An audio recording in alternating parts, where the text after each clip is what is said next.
Hello, my dear students. So, this is part 2 of the science of sanitizers. In part 1 of the science of sanitizers, we saw what sanitizers are, what are the kind of sanitizers, what are the active ingredients present in these kinds of sanitizers, and how they help in killing bacteria and viruses. So, here in this session, we will be actually seeing how to make our own sanitizer. The World Health Organization actually recommends us not to make our own sanitizer. Actually, the formulation that I am using is recommended by the World Health Organization, but that is for distributing in the community when these sanitizers are not available. But now we are in an extraordinary situation where sanitizers are absolutely not available in the market, and we are asked to use sanitizers whenever necessary. So I thought it would be very nice, very good, if I can share this knowledge with you all. Before watching this session, I suggest that you watch part 1 of the sanitizers to know your basics. So let's begin today's session. Let's see how the sanitizer is made. We will first see what are the materials required, what are the chemicals required, and how to actually do the formulation for the sanitizer before proceeding into the demonstration. The chemicals that are required for making the sanitizer are ethyl alcohol or isopropyl alcohol, hydrogen peroxide, glycerine, and also you will need water, distilled water or boiled and cooled water. So ethyl alcohol, get the one that has got the highest concentration available in the market. I will be making the sanitizer with 70% isopropyl alcohol. Hydrogen peroxide 3% solution and glycerine 98% solution. These are the three chemicals we need, and apart from this we will need distilled water. If you don't have distilled water, it is okay. You can use water that is boiled well and cooled. So you can use boiled and cooled water instead of distilled water. So these are the chemicals that you will need for making your sanitizer. We know that the active ingredient present in the sanitizer is alcohol. So this is going to kill the bacteria and virus. So this is going to kill the bacteria and the virus, the alcohol, either the isopropyl alcohol that we'll take or the ethyl alcohol. The hydrogen peroxide is actually an inactive ingredient that is only used to remove the contamination that is present. Though it can kill bacterial spores, it is not used to kill the bacterial spores in our hands. It is used to remove the contamination. The last ingredient that we are using is glycerol, which is a humectant. That is, this is going to prevent the drying of the skin, because alcohol as such is highly drying in nature. So to prevent that drying, we use glycerol, and it is actually little inexpensive. One word of caution is that alcohol is highly flammable. So when you're making your sanitizer, ensure that the space that you're going to make is well ventilated and open, and take all necessary precautions when you're handling chemicals, especially alcohol. Now, one thing that I wanted to tell you was that the commercial sanitizers have got extra ingredients, so that is going to make it a gel. So the commercial ones will have a gel-like consistency that we will not get in the homemade sanitizer. It is going to be pretty watery, because this gel-like consistency is got by adding some extra cross polymers, and that is not possible for us when we are making it at home.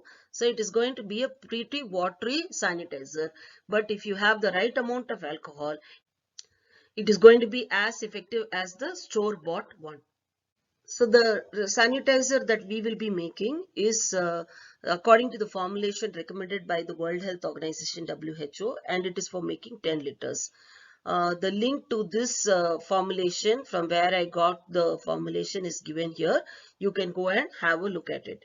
So here there are two formulations. One is from ethanol, the other one is from isopropyl alcohol. The volume required for making the sanitizer for each of the ingredient is given, and also the percentage concentration is also given. So the remaining will be water. That is, like if I have to make 10 liters, that means it is 10,000 ml. So this 10,000 ml minus the volume of all the other three chemicals. Suppose I take ethanol based sanitizer, then it is 8,333 ml of ethanol added with 417 ml of hydrogen peroxide and 145 ml of glycerol. So all these three volumes put together and subtracted from 10,000, that will be the volume of water that we have to add and make it up to 10 liters if we are making 10 liters. So the same for procedure we have to follow for isopropyl based sanitizer also. If we use this formulation, then what is the final concentration of all the ingredients that we are getting? We are getting 80% of ethanol, 1.45% of glycerol, and 0.125% of hydrogen peroxide. In the brackets, it is given as V by V. What does V by V mean? It means that if we have 100 ml of the solution, so suppose I have 100 ml of the sanitizer, then the percentage that is given, for example, if it is 80% V by V of ethanol, that means in 100 ml of the solution, we have how much of ethanol? 80 ml of ethanol. This is the meaning. Similarly, if it is 1.45% V by V of glycerol, that means in 100 ml of the solution, we have 1.45 ml of glycerol. This is the meaning. So in ethanol based sanitizer, the final concentration of ethanol is 80%, and in isopropyl based alcohol sanitizer, the final concentration of alcohol is 75% if we use the formulation given by WHO.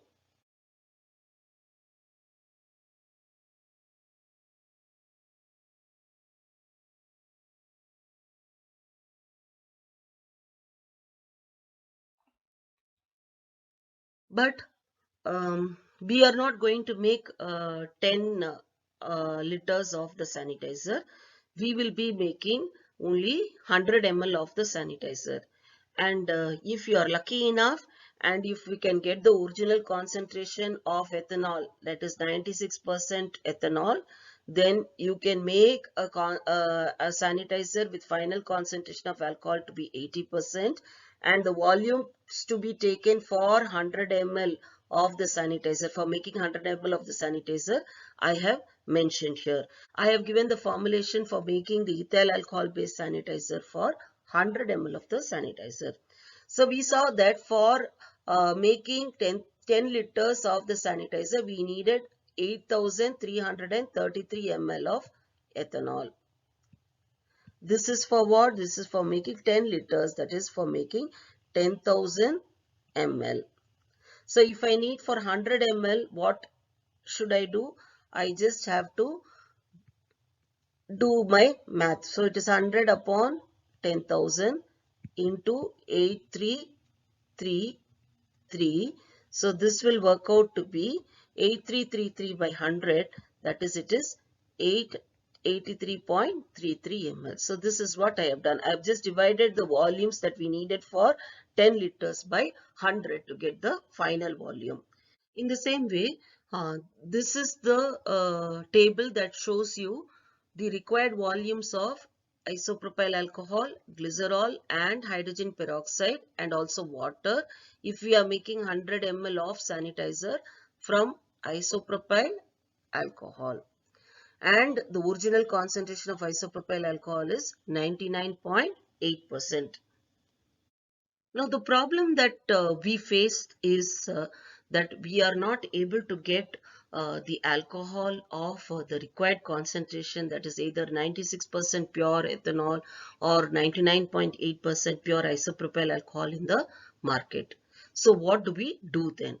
So we just have to do our math. So if I have an alcohol of 70%, I was able to get only 70% isopropyl alcohol from the market. So from a starting concentration of 70%, it is impossible for me to get a 75% alcohol based sanitizer, or it is impossible for me to get a 75% concentration of alcohol in the sanitizer. Why? The beginning concentration is lesser than the required concentration. But the CDC recommends that even if we have 60% of alcohol in the sanitizer, then it works well for killing the bacteria and virus. So I am going to make a sanitizer with a final concentration of alcohol of around 60%. If you are able to get a higher concentration of alcohol and make a higher concentration of alcohol in the sanitizer, it is well and good. This is only a demonstration video, and I am going to make a sanitizer which is having about 60% of alcohol in it. What I have actually is 70% of isopropyl alcohol. What does that mean? If I have 100 ml of isopropyl alcohol solution, then only 70 ml is isopropyl alcohol. From this, I have to make a sanitizer which has 60% of isopropyl alcohol, IPA, in my sanitizer. So I need 60% of isopropyl alcohol in my sanitizer. So what do we do now? How do we calculate how much of this solution I have to take 70% IPA to get my final concentration to be 60%. So a 70% solution has 70 ml of IPA in 100 ml of the solution. So if I need a 60% solution, what is the amount that I will need? So it is just 60% by 70% into 100. So the volume of alcohol that we have to take will be equal to the required percentage of alcohol by the percentage composition of alcohol that we have into 100. So whatever be the concentration of alcohol that you have, and you want to prepare another concentration other than 60%, then this is the formula that you will use. So it is the required percentage by the percentage that you have in the original store-bought alcohol into 100. This is what you will do. So the volume of alcohol needed will be equal to the required percentage of alcohol in the sanitizer by the percentage of alcohol present into 100. So the required percentage of alcohol in the sanitizer, for in my case it was 60, percentage of alcohol present in my case it was 70, and into 100. This is for making 100 ml of the sanitizer. So you just have to do your math before you you just have to do your math to calculate the volume of alcohol needed. The table here shows the formulation for making sanitizer using isopropyl alcohol, and the initial concentration of isopropyl alcohol that I will be taking is 70%. As I told you, I don't have a higher concentration of isopropyl alcohol, and the final concentration of the alcohol in the sanitizer will be around 60%. So for this, as I showed in the calculation, we would be needing some 86 ml of isopropyl alcohol. So I am taking 90 ml. Now for the other volumes like 1.45 ml of glycerine and 4.17 ml of hydrogen peroxide, instead of taking the volume, I have taken the masses. I have calculated the mass using the density, and I am going to use a balance and weigh out the glycerine and hydrogen peroxide, because measuring accurate volumes is more difficult. So I am going to use the so I'm going to use a balance and weigh out the other liquids, that is glycerine, hydrogen peroxide and water. So these two, the amount of glycerine and the amount of hydrogen peroxide, it is exactly what is given in the formulation by WHO. Only the concentration of isopropyl alcohol is different from what is given. So I had to calculate for the volume of isopropyl alcohol. So now let's go into the video and see how to make our sanitizer. A word of caution: alcohol is flammable. So when handling chemicals, ensure that you take all the precautions. Use a mask to make your sanitizer, as alcohol has a very strong smell. Also, make the sanitizer in a well ventilated room. I wanted to show how the sanitizer can be made accurately. For measuring isopropyl alcohol, I made a mark in the container in which I was making the sanitizer. So I measured out 90 gram of water in the container and made the 90 ml mark. Remember, density of water is 1, so the volume and the mass of water is the same. So 90 gram of water will make up 90 ml. For measuring glycerol, hydrogen peroxide and water, I used a balance. I have a weighing scale that can be accurate up to 2 decimal places. So I chose to weigh my ingredients rather than measuring the volumes. You can either use a kitchen balance and do your approximation, or it would be easier to use measuring cup and measuring spoons to measure the volumes. The only thing that you have to keep in mind is that the alcohol percentage should be above 60%. It should be between 60 and 80%. The other two ingredients, glycerol and hydrogen peroxide. Glycerol is also known as glycerine. So glycerol or glycerine and hydrogen peroxide are inactive ingredients. So approximations are definitely okay. After measuring all the compounds, ensure to make the volume up to 100 ml with water. The water should be either distilled water or boiled and cooled water.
So that's it, my dear students. I hope you found this video useful and you'll be able to make your own sanitizers now.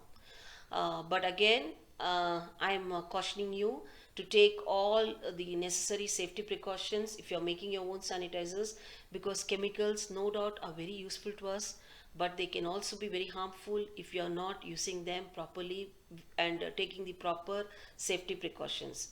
So be safe when you're doing your project. If you like this video, please hit the like button and subscribe to my channel, and also share it with your friends. They might also find this useful. So until I see you with the next topic in chemistry, this is Suja signing off. Bye bye.